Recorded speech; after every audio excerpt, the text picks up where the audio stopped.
শুভ সকাল সবাইকে। জানো তো, আমি কোনো জিনিসেই ছোটবেলা থেকে এক্সপার্ট নই।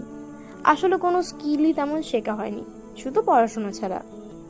কিন্তু জানো তো, আমারও খুব ইচ্ছা হয় ডান্স শিখতে, খুব আঁকতেও ইচ্ছা করে।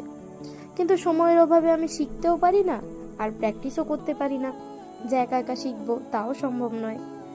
ওই ছোটবেলা থেকে পড়াশোনা শিখেছি বলে ওই টিউশনি পড়ানোই আমার ভরসা। তবে জানো তো, আমি কিন্তু সম্পূর্ণ চেষ্টা করি আদর্শ একটা টিচার হওয়ার। তবে টিউশন পড়ালেও কিন্তু অনেক প্রবলেম ফেস করতে হয়।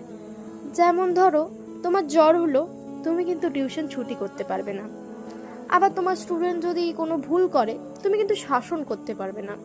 আচ্ছা তোমরাই বলো তো, যদি শিক্ষক শিক্ষিকাদের কাছ থেকে তাদের বকার অধিকারটাই কেড়ে নেওয়া হয়, তাহলে কি করে বাচ্চাদের উজ্জ্বল ভবিষ্যৎ হবে বলো তো?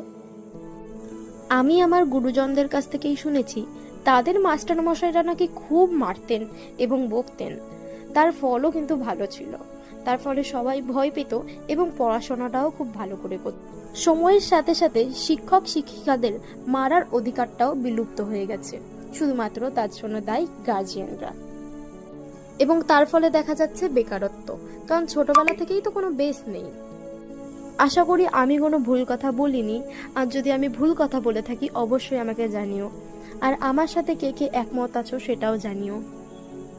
আজকাল আমি বেশ চাপে আছি, কারণ আমার যেসব বেঙ্গলি মিডিয়ামের স্টুডেন্ট আছে তাদেরকে পড়াচ্ছি আমি দুপুরবেলা, কারণ সকালবেলা ওদের এখন টাইম হচ্ছে না, মর্নিংয়ে স্কুল হচ্ছে। আর নিজের কলেজ ছুটি দিয়ে আমি পড়াচ্ছি ওদের দুপুরবেলা। তাহলে ভাবো এতটা স্যাক্রিফাইস আমাকে করতে হয়। সারাদিন এত ব্যস্ততার পর আমি নিজেকে সময় দেব। চলো আজকের মতন বাই। আমি না হয় নিজেকেই সময় দিই, একটু নিজেকেই ভালোবাসি। তোমরাও সবাইকে ভালোবেসো, নিজেকেও ভালোবেসো।